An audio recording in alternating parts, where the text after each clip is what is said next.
Welcome to This Explainer. I am absolutely thrilled you're here today. We're going to look at something you likely have right on you or, sitting really close by, but that you probably rarely ever think about.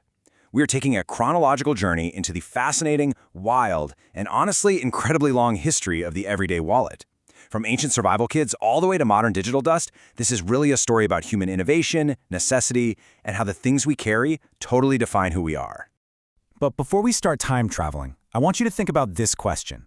What is the oldest thing in your pocket right now? Seriously, take a second.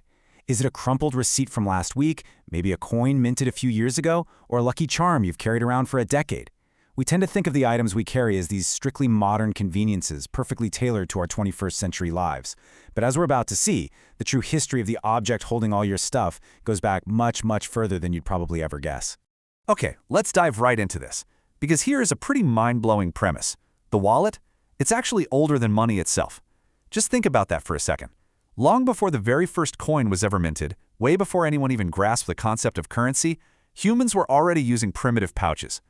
Our ancient ancestors needed a reliable way to carry absolute essentials, bits of scavenged food or even protective amulets to ward off danger. The wallet wasn't born out of commerce at all. It was born out of raw, basic human necessity. So, here is our timeline. We'll start way back in 3300 BC with Ötzi the Iceman, jump to the 1600s for the birth of paper money, hit 1950 for the credit card revolution, and finally arrive right back here in the 21st century with digital wallets. To really understand where we started, we have to look at the language. The word wallet actually traces its origins back to the ancient Greek word kibesis.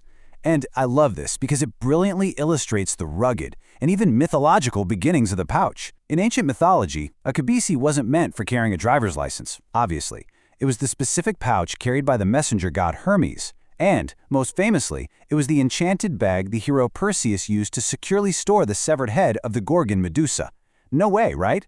So the next time you misplace your wallet, just remember its mythological ancestor held literal monsters. All right, let's move from myth to hard historical fact.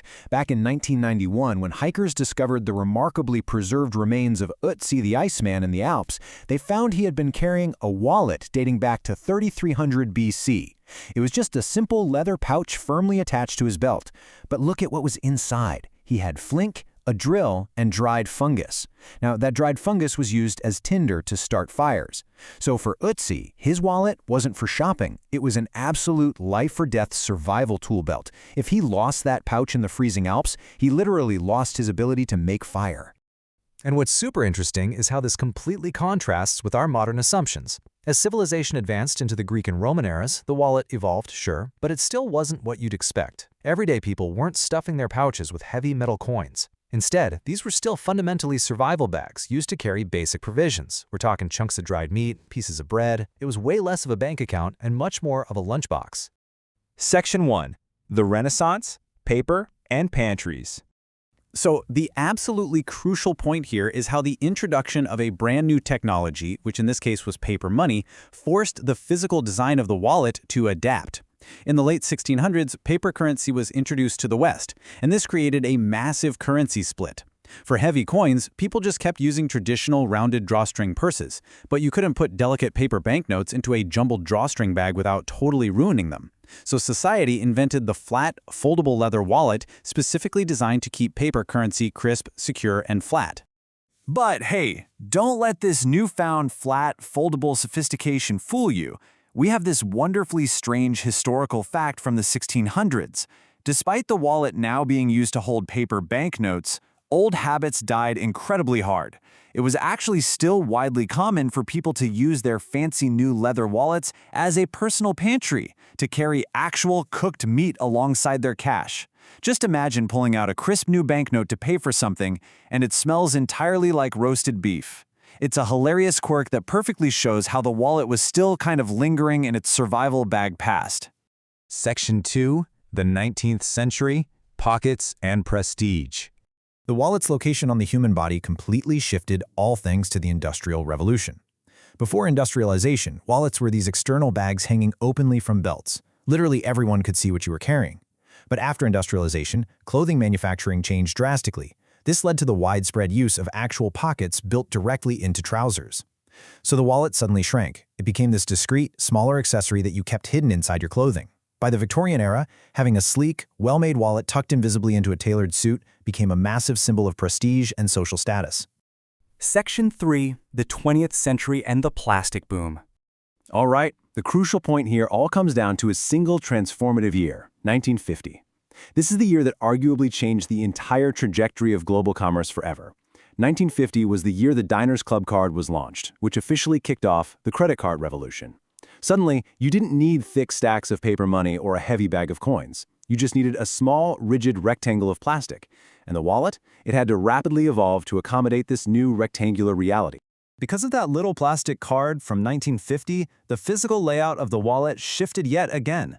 The classic bifold design, which, let's be honest, many of you probably still carry today, became the absolute standard norm in the 50s. Designers had to add perfectly sized, dedicated slots just to hold credit cards. And the innovation didn't stop at leather. By the time we hit the 1970s, new synthetic materials completely took over, and bright nylon and Velcro wallets became a massive youth trend. If you grew up in that era, you absolutely remember that loud tearing sound of opening your wallet in a quiet store. Section 4. The 21st Century, the Disappearing Act. This really brilliantly illustrates the crossroads we're standing at right now. Today, the wallet has basically fractured into two totally distinct paths. On the physical side, the trend is extreme minimalism and optimization. We're talking slim, rigid designs of metal or carbon fiber. They even include RFID blocking technology to stop modern digital pickpockets from literally scanning your cards through your pants. But on the digital side, well, that's where we see the true disruptor. With apps like Apple Pay and Google Wallet, smartphones are actively taking over all of those physical functions. For millions of people today, the physical wallet is slowly but surely becoming entirely optional. So, as we wrap up this explainer, I want to leave you with a final, provocative question. Will the physical wallet survive the smartphone, or is it finally history? We've gone all the way from Ötzi's frozen survival pouch of dried fungus to a piece of software hidden behind the glass screen of your phone. Is this the end of the line for the wallet? Or will human necessity invent yet another reason for us to keep a physical pouch in our pockets? Think about what you're carrying today and what you might be carrying tomorrow. Thanks so much for exploring this with me.